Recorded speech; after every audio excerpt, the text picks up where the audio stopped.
pessoal, tudo bem? Hoje eu vou falar sobre o Ebola, mas não só sobre a doença especificamente, vou fazer um apanhado geral, mas vou trazer também algumas reflexões do que isso pode se tornar para boa parte do mundo e também compartilhar com vocês o que eu acredito que é interessante que a gente pode ajudar. Se você está chegando no canal agora e não me conhece, meu nome é Camila, eu sou enfermeira e junto com meu marido Rogério a gente está fazendo uma viagem de volta ao mundo. E durante esse trajeto a gente está fazendo vídeos gravando sobre condições locais, tanto ele sendo professor de geografia, situações históricas, políticas, econômicas e eu embasamento na questão de saúde. Então, vem comigo!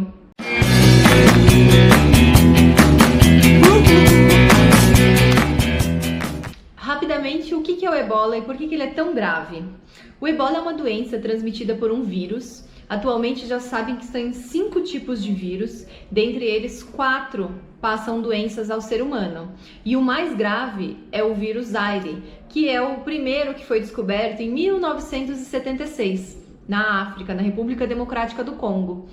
E o Ebola ele é tão perigoso porque ele mata de 50% a 90% das vítimas. Então, dificilmente o paciente ele sobrevive quando ele contrai a doença. Isso é muito agravado quando os pacientes não procuram ajuda, que é o que acontece demais. Então, esse é um dos maiores perigos. A doença ela é de altíssima letalidade, ela tem um contágio muito rápido e as pessoas não procuram ajuda. Às vezes elas não têm acesso ao médico, às vezes elas não conseguem procurar os centros de controle do Ebola. Então, o que está acontecendo agora é que a gente está no segundo maior surto que já existiu do Ebola. De 2014 e 2016 teve o pior surto, matando até 11 mil pessoas. E hoje a gente já chegou em números alarmantes. Então, atualmente tem um novo surto que começou em 1º de agosto de 2018. Esse surto começou na República Democrática do Congo. Já matou mais de 2 mil pessoas, já atingiu mais de 3 mil pessoas, sendo que várias mortes repentinas, súbitas, que não se sabe exatamente por que aconteceram. Então, esse número ele pode ser muito maior. Muito provavelmente ele é um número subnotificado. Existem muito mais casos do que o número que a gente tem. A outra questão é que alguns países que fazem fronteira com a República Democrática do Congo, eles estão tomando medidas para que a doença não se alastre. E mais importante ainda, treinando os profissionais de saúde para que eles saibam lidar quando chegar um paciente com suspeita de Ebola. Esse é o principal ponto. A grande questão é que por ser uma doença tão letal, é difícil de lidar com ela quando chega nos postos de atendimento. E atualmente já existem casos na Tanzânia e Uganda. Na Tanzânia ainda não foi confirmado, ainda não se sabe se as mortes foram causadas por conta do Ebola. Em Uganda já foi confirmado 4 mortes por conta do vírus. E os sintomas do Ebola vão desde dor de cabeça, fraqueza, sangramentos internos, externos, diarreia, vômitos, mal-estar geral. O vírus ele fica incubado de 2 até 21 dias, sendo que geralmente o paciente começa a apresentar os sintomas de 5 a 10 dias. Enquanto o vírus está incubado, ele não é transmissível. Ele só começa a ser transmissível quando o paciente apresenta os sintomas. Então, atualmente, a OMS já declarou estado de emergência. Um dos maiores problemas é que tem paciente morrendo em lugares com mais de 2 milhões de habitantes. Ou seja, está se espalhando. O problema do período de incubação é que se esses pacientes que vivem em grandes centros, que vivem em grandes cidades, tiveram contato com o vírus, mas ainda não manifestaram sintomas, se eles se deslocam para outro lugar ou, por exemplo, pegam um avião e vão para outras cidades que são fora do continente africano, ele tem de 2 a 21 dias para manifestar. Então ele ainda não está transmitindo, mas ele pode chegar em outro continente carregando a doença e podendo causar um surto em um outro lugar. Então a grande questão que é a reflexão que eu ia trazer é justamente isso. Hoje o Ebola ele é um problema do continente africano. né? Existe um envolvimento de vários países na tentativa de controlar o surto aqui no continente, justamente porque eles sabem que isso pode virar um problema nos seus próprios países. Então existe uma ajuda internacional para controlar o ebola aqui no continente.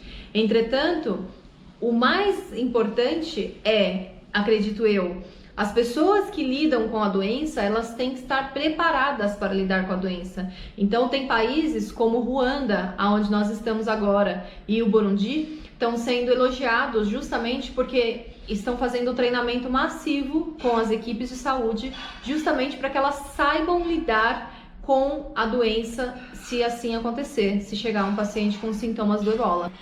E não só educando as equipes de saúde, mas também educando a população. Então aqui em Ruanda, nós vimos a divulgação em vários lugares dos sintomas da doença, o que fazer se você apresenta esses sintomas, o que você deve procurar, onde você deve ir, para você não ficar em casa com esses sintomas, justamente na tentativa de educar tanto a população quanto a equipe de saúde para lidar com essa doença que é tão letal.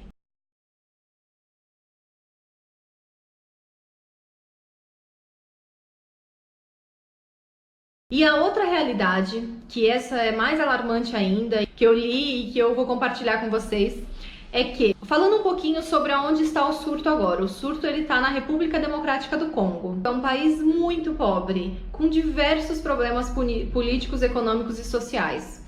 Antes, os surtos aconteciam em vilarejos distantes e agora já chegou em grandes cidades, como em Goma, que eu mostrei no começo do vídeo para vocês. A gente estava na fronteira com Goma. Então, o vírus já chegou em cidades com 2 milhões de habitantes. Tá, então um problema gravíssimo. Entretanto, a estrutura do país, tanto a estrutura de saúde quanto a estrutura política e econômica do país, ela não está preparada para lidar com um tipo de emergência médica desse nível.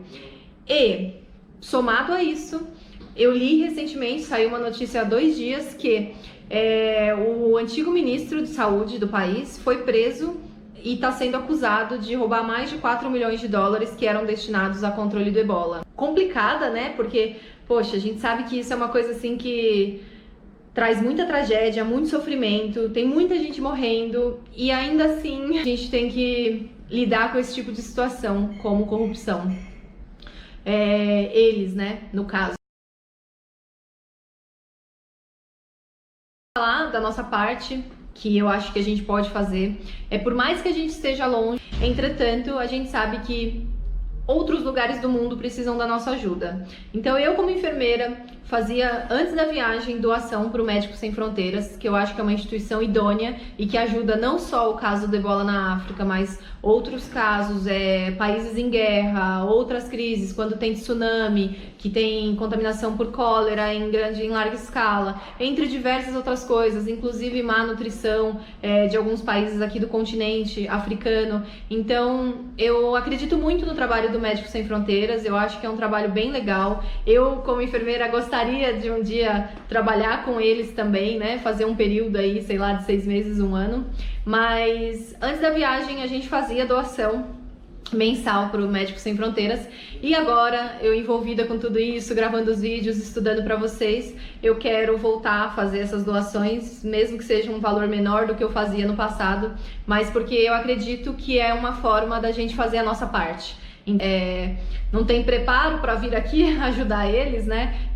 Entrar na linha de frente dessa batalha com o vírus, mas a gente pode fazer de alguma forma, mesmo que seja uma doação financeira. É isso, pessoal. Espero que tenham gostado do assunto de hoje. Pensem bastante sobre isso e eu vejo vocês no próximo vídeo. Tchau!